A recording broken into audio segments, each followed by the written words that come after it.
اور جب منافق اور وہ لوگ جن کے دلوں میں بیماری تھی کہنے لگے کہ اللہ اور اس کے رسول نے تو ہم سے محض دھوکے کا وعدہ کیا تھا، اور جب ان میں سے ایک جماعت کہتی تھی کہ اے اہل یثرب،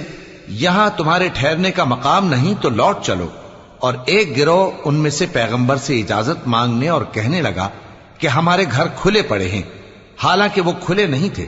وہ تو صرف بھاگنا چاہتے تھے، اور اگر فوجیں اطراف مدینہ سے ان پر آ داخل ہوں پھر ان سے خانہ جنگی کے لیے کہا جائے تو فوراً کرنے لگیں، اور اس کے لیے بہت کم توقف کریں، حالانکہ پہلے اللہ سے اقرار کر چکے تھے کہ پیٹ نہیں پھیریں گے،